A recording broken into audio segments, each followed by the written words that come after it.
হাসনাত আব্দুল্লাহ তারেক রহমানকে চাঁদাবাজ ও বান্দির বাচ্চা বলে গালি দিয়ে গুলিবিদ্ধ হয় জনসভায়।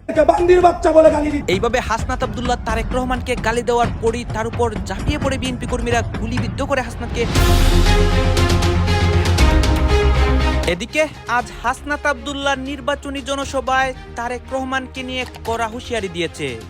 বিএনপি কর্মীরা সরাসরি হাসনাতের উপর আক্রমণ করে, জনাব তারেক জিয়া, আপনি আপনার কর্মীদেরকে সামলান।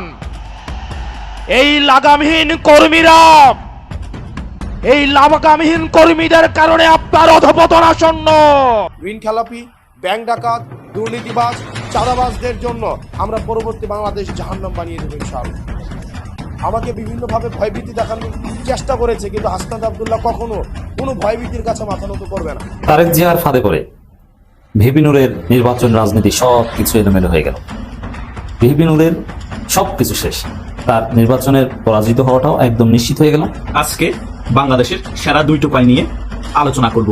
এই দুই টোকাই রিসেন্টলি যে বক্তব্য দিয়েছে, প্রথমত কুমিল্লার মধ্যে মলম হাসনাত বক্তব্য দেয় যে আমাকে যদি দায়িত্ব দেন তাদের ঘুম হারাম করে দিব। এদিকে দীর্ঘ 16 মাস পর এই প্রথম দুপুরে জাতির উদ্দেশ্যে ভাষণ দিয়েছে সাবেক প্রধানমন্ত্রী শেখ হাসিনা। কেয়ামত শুরু হতে যাচ্ছে ঢাকায়। 12ই ফেব্রুয়ারি সারা দেশকে শ্মশান বানানোর হুঁশিয়ারি।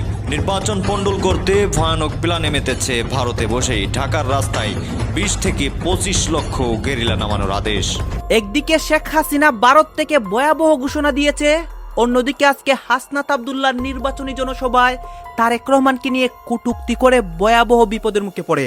বিএনপি কর্মীরা সরাসরি হাসনাতের উপর আক্রমণ করে এবং এই মুহূর্তে কি হয়েছে সেইখানে সবকিছু দেখতে পারবেন এই একটি ভিডিওতে, এবং এই ঘটনার মূল পরিকল্পনাকারী কি এইটাও দেখতে পারবেন। আসুন আমরা কথা বাড়াচ্ছি না দর্শক শ্রোতা, আমরা সরাসরি ভিডিওর মূল আলোচনায় চলে যাচ্ছি। ঋণ খেলাপি, ব্যাংক ডাকাত, দুর্নীতিবাজ, চাঁদাবাজদের জন্য আমরা পরবর্তী বাংলাদেশ জাহান্নাম বানিয়ে দেব ইনশাআল্লাহ। প্রতিদ্বন্দ্বী প্রার্থী হিসেবে আমি এটা দেখছি না, আমি দেখছি এটা ঋণ খেলাপি এবং ব্যাংক ডাকাতদের বিরুদ্ধে বাংলাদেশ এবং সাধারণ জনগণের একটা যুদ্ধ। আমি এই যুদ্ধটা শুরু করেছি এবং এটার মধ্য দিয়ে পুরো বাংলাদেশ এটা বার্তা পেয়েছে, যদি আপনি ন্যায়ের পথে থাকেন, আপনি আইনের পথে থাকেন, ব্যাংক ডাকাত এবং ঋণ খেলাপিরা যতই শক্তিশালী হোক না কেন, দিন শেষে বাংলাদেশ এবং জনগণের বিজয় হবে। আপনি দেখেন, একটা মানুষ 130 কোটি টাকারও বেশি হচ্ছে ঋণ খেলাপি। 2004-05-এ 130 কোটি টাকারও বেশি ঋণ নিয়ে সে 2026 সালে এসেছে, সে ঋণ পরিশোধ করে নাই। সে বারবার আপনার হাইকোর্টকে ব্যবহার করে নির্বাচনী বৈতরণী পার হওয়ার চেষ্টা করে। বিষয়টি এমন না যে তার প্রথমবারই প্রার্থিতা বাতিল হয়েছে, সে একই ঘটনার কারণে সে 2008 সালেও নির্বাচন করতে পারেনি। সেই জায়গা থেকে বাংলাদেশের জনগণকে অন্যান্য অনেক আসনে অনেক প্রার্থী বা অনেক প্রতিদ্বন্দ্বী প্রার্থী এই ইস্যুটি সামনে আনতে পারতেন, কিন্তু নিরাপত্তা ইস্যুতে আমাদের যে বিভিন্নভাবে বিভিন্ন এজেন্সির হয়রানির ভয়ে, বা আমিও দেখেছি এটা যখন আমি মামলা করলাম, আমার আইনজীবীদেরকে বিভিন্নভাবে ভয়ভীতি দেখানো হয়েছে, আমাকে বিভিন্নভাবে ভয়ভীতি দেখানোর চেষ্টা করেছে, কিন্তু হাসনাত আব্দুল্লাহ কখনো কোনো ভয়ভীতির কাছে মাথা নত করবে না।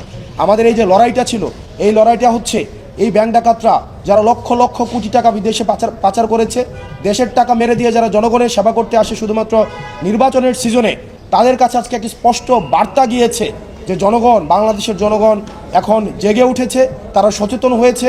ঋণ খেলাপিরা যতই শক্তিশালী হোক না কেন, তারা আর পার পেতে পারবে না ইনশাআল্লাহ। আমরা বিশ্বাস করি 12 তারিখে জনগণের ভোটে নির্বাচিত হয়ে আমরা ঋণ খেলাপিদের জন্য পরবর্তী বাংলাদেশ জাহান্নাম বানিয়ে দেব। সারা বাংলাদেশের মানুষের বিজয় এবং বাংলাদেশের মানুষের কাছে একটি বার্তা, আপনার পথ যদি ন্যায়ের হয়, পথ যদি আইনগত হয়, পথটা যত লড়াইয়ের হোক না কেন, সংগ্রামীর হোক না কেন, কঠিন হোক না কেন, দিন শেষে আপনার বিজয়ী হবেই। তবে সেক্ষেত্রে আপনাকে ধরে থাকতে হবে। আর আপনারা আমার ওই আসনে আরও 4 জন প্রার্থী রয়েছে, এবং আপনি দেখেন এটা খুব সহজ একটা প্রক্রিয়া। আপনি নির্বাচনে অংশগ্রহণ করতে হলে এটা পরীক্ষার মতো, আপনাকে টেস্টে পাস করতে হবে, আপনার ফর্ম ফিল আপের টাকা দিতে হবে। আপনি টেস্টে পাস না করেন, ফর্ম ফিল আপের টাকা না দেন, আপনার তো পরীক্ষার মধ্যে তো আপনাকে আহ্বান করা হবে না। তো সেই জায়গা থেকে অনেকেই ভাবছে যে ওনাকে হয়তো এটা খুব সিম্পল হয়েছে, উনি 11 বিষয় ফেল করেছে, উনি ফর্ম ফিল আপের টাকা দিতে পারে নাই। আমি শুধুমাত্র এই জিনিসটাই নির্বাচন কমিশনকে দেখিয়ে দিয়েছি যে উনি টেস্টে ফেল করেছে, ফর্ম ফিল আপ যথাসময় করতে পারে নাই। এখন এই কারণে ওনার প্রার্থিতা হচ্ছে আজকে এই যে মহামান্য হাইকোর্টের রায়ে আজকে এই জায়গায় এসে আপিল বিভাগের রায়ে আজকে এই জায়গায় এসে পৌঁছেছে। আমি মানুষের কাছে একটা বার্তা দিতে চাই, দেখেন, যারা অন্যায় করে তারা সংঘবদ্ধ, যারা অন্যায় করে তাদের সিন্ডিকেট অনেক লম্বা, তাদের হাত অনেক লম্বা, তারা হয়তো অনেক টাকার মালিক, তারা হয়তো ক্ষমতার মালিক, কিন্তু বিশ্বাস রাখেন, আপনি যে জায়গা থেকে আসুন না কেন, আপনি বংশ পরিচয় হন আমার মতো, সেটা কিচ্ছু ম্যাটার করে না। কিন্তু আপনি যদি ন্যায়ের পথে থাকেন, আপনার অপরাধীরা যতই ক্ষমতাশীল হোক না কেন, দিন শেষে তাদের পরাজয় নিশ্চিত থাকবে। আজকে বাংলাদেশের সেরা 2 টোকাই নিয়ে আলোচনা করব। এই 2 টোকাই রিসেন্টলি যে বক্তব্য দিয়েছে সেই সকল বক্তব্য নিয়েই আলোচনা হবে। আশা করছি শেষ পর্যন্ত ভিডিওটি দেখবেন, অনেক মজা পাবেন। প্রথমত, গত একদিন আগেই কুমিল্লার মধ্যে মলম হাসনাত বক্তব্য দেয় যে আমাকে যদি দায়িত্ব দেন, আমি এই কুমিল্লা থেকে চাঁদাবাজ এবং যারা মাদক বিক্রেতা আছে তাদের ঘুম হারাম করে দিব। আমার কথা হচ্ছে, বুঝলাম মাদক কারবারি যারা, তাদের ঘুম হারাম করে দিবা, কিন্তু তুমি নিজেই তো বড় চাঁদাবাজ। 5 আগস্ট পরবর্তী সময় তোমাদের কাছে তো বাংলাদেশের সাধারণ জনগণ দায়িত্ব দিয়েছিল নতুন করে বাংলাদেশটাকে সংস্কার করার জন্য। তোমরা কি করেছো? চাঁদাবাজের অভয়ারণ্য গড়ে তুলেছো সারা ঢাকার মধ্যে। তোমাদের ইন্ধনে সারা বাংলাদেশে চাঁদাবাজি হয়েছে, হয়নি? আর তোমরা এখন এমপি হওয়ার জন্য কুমিল্লার মধ্যে তুমি চাঁদাবাজি করতেছো, চাঁদাবাজ এবং মাদক কারবারিদের ঘুম হারাম করে দিবা। তোমরাই চাঁদাবাজি করে সারা বাংলাদেশের মানুষের ঘুম হারাম করে দিয়েছো। বাংলাদেশের মানুষ এখন অতিষ্ঠ হয়ে এনসিপি নাম শুনলে গণধোলাই দিচ্ছে না? দিচ্ছে তো। তোমরা কি এখন নির্বাচনী প্রচারণা আরামসে কোনো জায়গায় করতে পারছো? তুমি নিজেও তো জনরোষের শিকার হচ্ছ। কিছু কিছু জায়গায় এনসিপির প্রার্থীরা গণধোলাই খাচ্ছে। কোন জায়গায় খায়নি? হাতিয়ার মধ্যে এই হান্নান মাসুদ আরেক বড় বাটপার, সে খায়নি? খেয়েছে তো। তারপরে 17 আসনের প্রার্থী আদিব, সে খায়নি? খেয়েছে তো। এই ডারবি নাসির ঢাকা 8 আসনের প্রার্থী, সে তো ডিম নিক্ষেপ বারবার খাচ্ছে, গণধোলার শিকার হয়েছে, লাঠিঘুষি খেয়েছে। সার্ভিস আলম মতো জনরোষের শিকার হয়েছে। কে শিকার হয়নি? সকল জায়গায় শিকার হয়েছে। কেন শিকার হয়েছে? এর চাঁদাবাজির কারণে। তোমরা যে বন্যার্থদের টাকা মেরে খেয়েছো, সেগুলো এখন প্রশ্ন করছে। অনেকে 500 টাকা দিয়েছে, অনেকে 1000 টাকা দিয়েছে, সেই টাকার হিসাব চাচ্ছে। আর তোমরা না গালবাজি করো, চাপাবাজি করো যে ঘুম হারাম করে দিবে চাঁদাবাজদের। তোমরা চাঁদাবাজি করতে করতে বাংলাদেশের জনগণের ঘুম হারাম হয়ে গিয়েছে। তারা রাতে টেনশনে ঘুমাতে পারে না। দেশের মধ্যে কখন মপ হবে, কখন এই এনসিপি চাঁদাবাজটা ঘরে এসে হামলা করবে, যা মামলা করবে আপনাদের নামে, মামলা হয়েছে, টাকা দেন, তা না হলে পুলিশে ধরিয়ে দিবে। আর এখন তোমরা এমপি হওয়ার জন্য চাপাবাজি করো। এই মলম হাসনাত তো বহুত বড় চাপাবাজ, তার বডি ল্যাঙ্গুয়েজ জঙ্গিদের মতো। আরেকটা আছে জমিদারের পুত, এই সার্ভিস আলম। আওয়ামী লীগ ক্ষমতা থাকা অবস্থায় আওয়ামী লীগের বড় নেতাদেরকে সার্ভিস দিতে দিতে পাচারটাকে এত বড় করে ফেলেছে। এর পাচার কিছু রাখে নাই আওয়ামী লীগের সিনিয়র নেতারা। আর সে লুঙ্গির তলে থেকে আওয়ামী লীগের বাসটা মেরে দিয়ে এখন সে নাতির পুত সেজেছে, জমিদারের নাতি। সে এখন এনসিপির অনেক বড় নেতা। সে এখন এমপি হবে পঞ্চগড় থেকে। সে বক্তব্য দিচ্ছে আমরা ক্ষমতায় আসলে বাংলাদেশ পরিবর্তন হয়ে যাবে, বাংলাদেশের মধ্যে নতুন করে ফ্যাসিস্টের আমরা জন্ম হতে দিব না। আরে বাটপার, 5 আগস্টের পরে সত্যিকারের ফ্যাসিস্ট যদি জন্ম হয়ে থাকে 5 আগস্টের পরে বাংলাদেশে হয়েছে, কাদের হাত ধরে হয়েছে? তোদের মতো এই সকল বাটপার এবং সার্ভিস আলমদের মতো টোকাইদের কারণে বাংলাদেশে নতুন করে ফ্যাসিস্টের জন্ম হয়েছে। এর তুই এক বাটপার সার্ভিস আলম, আরেক বাটপার হচ্ছে এই মলম হাসনাত। এই 2 টোকায় সবচেয়ে বেশি নাচানাচি করেছিস 5 আগস্টের পরে। বাংলাদেশে ফ্যাসিস্টের জন্ম তোরাই বাংলাদেশে 5 আগস্টের পরে করছিস। এমন কোন আচরণ করস নাই বাংলাদেশের মানুষের সাথে এবং আওয়ামী লীগের সাধারণ কর্মীদের সাথে বাদ রাখস নাই। সকল জায়গায় মপ করেছস, চাঁদাবাজি করেছস, গুম হত্যা, সকল কিছুর সাথে তোরা জড়িত ছিল। এখন বলতেছস বাংলাদেশে আর ফ্যাসিস্টে নতুন করে জন্ম হতে দিব না। আরে জন্ম হবে কোথা থেকে? তোরা নিজেরাই তো নব্য ফ্যাসিস্ট হয়ে বসে আছিস, তোরা নিজেরাই তো জন্মগ্রহণ করে ফেলছস। আর জন্ম হওয়ার সুযোগ আছে নাকি রে বেটা? চাপাবাজি, গালবাজি হয়তো আরো কিছুদিন করতে পারবি, কিন্তু বেশি দিন স্থায়িত্ব থাকবে না। নির্বাচনটা হতে দে, পিঠের চামড়া পাশার চামড়া একটাও থাকবে না, যেই ক্ষমতায় আসুক না কেন। তারেক জিয়ার ফাঁদে পড়ে ভিপি নুরের নির্বাচন রাজনীতি সবকিছু এলোমেলো হয়ে গেল। ভিপি নুরের সবকিছু শেষ। তার নির্বাচনের পরাজিত হওয়াটাও একদম নিশ্চিত হয়ে গেল এবং তার দলটাও তিনি নিজেই শেষ করে দিলেন। একটা নক্ষত্রের পতন, একটা তুমুল সম্ভাবনাময়ী একটা ফিগারের পতন কিভাবে হতে পারে চোখের সামনে ভিপি নুরকে দেখলে বুঝলাম এই ছেলেটার কোনো ভবিষ্যৎ নাই। নূর আমাদের ছোট ভাই, এখনো ওর অনুসারী যারা আছেন আপনাদেরকে বলছি যে এই ছেলের কোনো ভবিষ্যৎ নাই। 5 আগস্টের পর থেকে তো চান্দাবাজি করেছে, প্রায় 400 কোটি টাকা চান্দা খেয়েছে নূর, আমি জানি। সামনে চান্দাও খেতে পারবে না, ওর কপালে জেল আছে সামনে। ও ইসরায়েলের সাথে কি মিটিং করেছে, ভারতের সাথে ওর সম্পর্ক কি, এবং কত টাকা চান্দাবাজি করেছে, এত সম্পদ কিভাবে পেয়েছে, এই জন্য ওর জেলে থাকতে পারে। এমপি হওয়া, ওর দলের নেতা, এগুলো কিচ্ছু থাকবে না, সব শেষ। তো দর্শক, চরমোনাই দরবারে গেছিল ভিপি নুর, এটা নিয়ে আলোচনা। চরমোনাই দরবারে যাওয়ায় আরেক ঘটনা ঘটেছে। এখন ভিপি নুর এই যে ধানের শীষে এসেছেন, আবার রাশেদকে বহিষ্কার নাটক করে দলটাকে কার্যত শেষ করে দিয়েছেন। নাই, এখন কিন্তু গণ অধিকার পরিষদ বলতে কিছু নাই। আবার তিনি ধানের শীষের প্রার্থী না ট্রাক মার্কার প্রার্থী না কি, কোনো কিছু স্পষ্ট না। এখানে হাসান আল মামুনের চ্যালেঞ্জে পড়ে স্থানীয় বিএনপির সমস্ত নেতাকর্মীদের কাছ থেকে প্রত্যাখ্যাত হয়ে ভিপি নুর এখন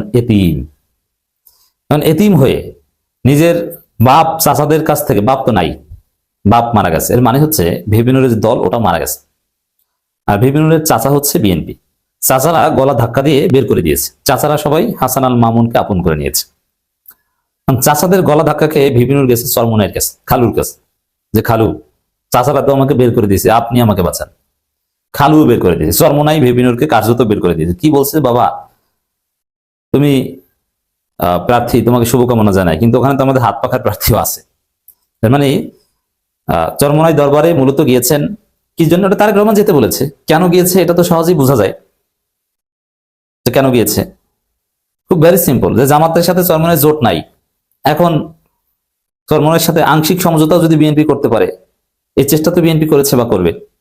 আর ভিপি নুরের সাথে চরমনাইয়ের সম্পর্ক পুরানো, এই সূত্র ধরে গিয়েছে। কিন্তু লাভ কি? ফলাফল তো শূন্য। তো দর্শক, পীর সাহেব চরমনাই দোয়া দিয়ে দিয়েছেন, কিন্তু সমর্থন দেননি। এবং ভিপি নুরের যে আজকের এই অবস্থা, যে পীর সাহেব চরমনাইয়ের কাছ থেকেও, খালুর কাছ থেকেও গলা ধাক্কা খেয়ে চলে আসতে হয়েছে। চাচা ঘর থেকে বের করে দিয়েছে, বাড়ি থেকে বের করে দিয়েছে। চাচা বলছে তোর এই সম্পত্তিতে, তোর বাপের সম্পত্তিতে তোর কোনো জায়গা নেই। স্ক্রিনের কর্নারে আপনারা একটা ছবি দেখছেন। এটা হচ্ছে ঢাকা একটা আসরের বিএনপির খুবই সিনিয়র একজন নেতা বা জনপ্রিয় নেতা, যাকে বলা হয় মির্জা আব্বাস সাহেব। এবারের নির্বাচনী প্রচারণায় একটা বিষয় খুবই কমন হিসাবে সামনে এসেছে, যে বিষয়টা নিয়ে জামাত ইসলাম অথবা যারা এন্টি মির্জা আব্বাস আছেন, অর্থাৎ পিনাকি ভট্টাচার্য থেকে যারা সোশ্যাল অ্যাক্টিভিস্ট আছেন, প্রত্যেকেই ওনাকে এই একটা বিষয় নিয়ে বেশ কিছু ভিডিও তৈরি করেছেন, যে সাধারণ মানুষের সাথে মির্জা আব্বাস সাহেব হাত মেলানোর পরে তিনি হাত আসলে কেন দেখেন। এইটা আসলে কিন্তু একটা কমন প্রশ্ন হিসাবে দাঁড়িয়েছে, কারণ বেশ কিছু ভিডিওতে দেখা যায় যে তিনি সবার সাথে হাত মিলানোর পরে হাতের দিকে তাকান। প্রথম ভিডিওটা দেখে মনে হতো যে তিনি হয়তো সাধারণ মানুষের সাথে হাত মিলানোর পরে অ্যান্টিসেপটিক অথবা কোনো কিছু দিয়ে হাত মুছতে চাচ্ছেন, কিন্তু আসলে তিনি হাত মোছেন না, তিনি হাত দেখেন। এখন আমার মনে হয় এই বিষয়টা নিয়ে এত বেশি ট্রলের শিকার হয়েছেন মির্জা আব্বাস সাহেব। তিনি বিভিন্ন সময় সাংবাদিকদের সাথে কি বলা হয় যে বিভিন্ন সভা করেন, সেমিনার করেন, বিভিন্ন প্রশ্নের উত্তর দেন। তো এই বিষয়টা ওনাকে হয়তো কোনো সাংবাদিক এ পর্যন্ত ওইভাবে প্রশ্ন করে নাই, কিন্তু আমার মনে হয় যে মির্জা আব্বাস সাহেবের এই বিষয়ে একটা ক্লারিফিকেশন দিলে জনগণের সামনে ওনাকে নিয়ে যেই রিউমার আছে, অপপ্রচার আছে, যে তিনি সাধারণ মানুষের সাথে হাত মিলানো পছন্দ করেন না, তাদের সাথে হাত মিলালে তিনি হাতটা আসলে ভালো করে অ্যান্টিসেপটিক দিয়ে ধুতে চান, বা তার যে বিরোধী শিবিরের প্রচারণা আছে, সেই বিষয়টা নিয়ে আসলেই একটু আমার মনে হয় যে কথা বলা দরকার, যে কি এমন জিনিস ঘটে যে তিনি কারোর সাথে হাত মিলানোর পরে তিনি তার হাতের দিকে তাকান। তার হাতে কি কোনো রকম সমস্যা আছে, অথবা থাকে না যে কোনো রকম জীবাণু আক্রমণের ইস্যু। অনেক সময় আছে যে অনেক রোগী আছেন বা অনেক মানুষ আছেন যারা যে কোনো মানুষের সাথে হাত মিলালে সেখানে জীবাণু সংক্রমণের সুযোগ থাকে, অথবা চুলকানি থাকে, অথবা দাউদ, একজিমা কোনো কিছু থাকে।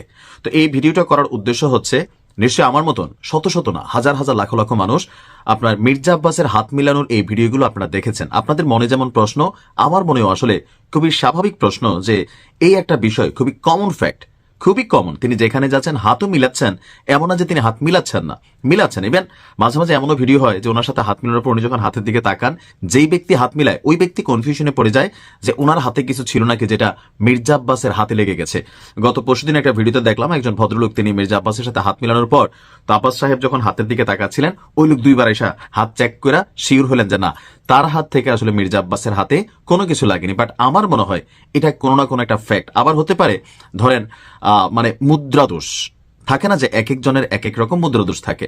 আবার মির্জা আব্বাসের এই ভিডিওকে কম্পারেটিজম ভিডিও হিসাবে নাসিরুদ্দিন পাটোয়ারির গলা মিলানো, ওসমান হাদির মানুষের সাথে গলা মিলানো, অথবা জনাব তারেক রহমানের মানুষের সাথে মিশা হ্যান্ডশেক করা, বা শফিক সাহেবের মানুষের সাথে গলা মিলানো, মানে রাজনৈতিক নেতাদেরকে এখানে একটা কম্পারিজমে কিন্তু টোটালি নিয়ে আসা হয়েছে।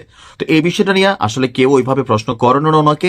উনিও হয়তোবা এই ভিডিওগুলো সোশ্যাল মিডিয়াতে কি পরিমাণ ওনার বিরুদ্ধে নেতিবাচক একটা প্রভাব তৈরি করছে, এটা কিন্তু একটা ইফেক্ট হচ্ছে। আপনি এটা মাথায় রাখতে হবে যে সাধারণ মানুষ মনে করতেছি কারণ উনি তো এলিট ক্লাসের মানুষ, ধনী মানুষ, ওনাদের সাথে হাত মিলালে হয়তো সূচিবাহী হয়ে যায়, অথবা হিন্দুদের মধ্যে যেমন শ্রেণীভেদ আছে, ব্রাহ্মণকে আপনার যে কোনো একজন নিম্ন বর্ণের বা গোত্রের মানুষ ছুঁইলে অসুচি হয়, এরকম কিন্তু নানান ধরনের নেতিবাচক প্রচারণা ওনার এই হাতের ইস্যুতে আছে। তা আমার মনে হয় নির্বাচন আসন্ন, মির্জা আব্বাস সাহেবের উচিত অথবা ওনার পরিবারের পক্ষ থেকে কারোর উচিত যে এই বিষয়টা নিয়ে একটু ক্লারিফিকেশন দেওয়া, যে ওনার হাতে কি আসলে কোনো সমস্যা, বা এটা কি মুদ্রা দোষ নাকি কোনো রকম অসুস্থতা, এটা একটু মানুষের কাছে দর্শক আপনারা তো দেখলেন এখানে কি কথা হচ্ছে, অনেকেই কিন্তু অনেক কথা বলতেছে, বিশেষ করে এইখানে তারেক রহমানকে নিয়ে কথা হয় এবং হাসনাত আব্দুল্লাহ যে বক্তব্য দেয় সেই বক্তব্য দেখিয়েছি। অন্যদিকে দেশের রাজনৈতিক প্রেক্ষাপটে যে অনেক ঘটনা ঘটতেছে এবং অনেক আলোচনা সমালোচনা নির্বাচন নিয়ে হচ্ছে এগুলা দেখিয়েছি। দর্শক শ্রোতা, এই বিষয়গুলো দেখে আপনাদের কি মনে হচ্ছে এবং আপনাদের মন্তব্য কি? আপনাদের মন্তব্যটা অবশ্যই আপনারা আমাদের কমেন্ট বক্সে লিখে যাবেন। আর হ্যাঁ, কোন আপনাদেরকে আমরা যা কিছু দেখিয়েছি সব কিছু আমরা সোশ্যাল মিডিয়া থেকে সংগ্রহ করেছি, কেন আমাদের নিজস্ব কোনো মন্তব্য নেই বা আমাদের নিজস্ব কোনো সিদ্ধান্ত নেই। সর্বশেষ আপনাদের কাছে আমাদের রিকোয়েস্ট থাকবে, আপনারা আমাদের চ্যানেলে নতুন দর্শক হয়ে থাকলে চ্যানেলটি সাবস্ক্রাইব করবেন এবং পাশে থাকা বেল বাটনটি বাজাবেন যাতে করে নেক্সট ভিডিওটা সবার আগে আপনাদের কাছে পৌঁছে যায়। ধন্যবাদ।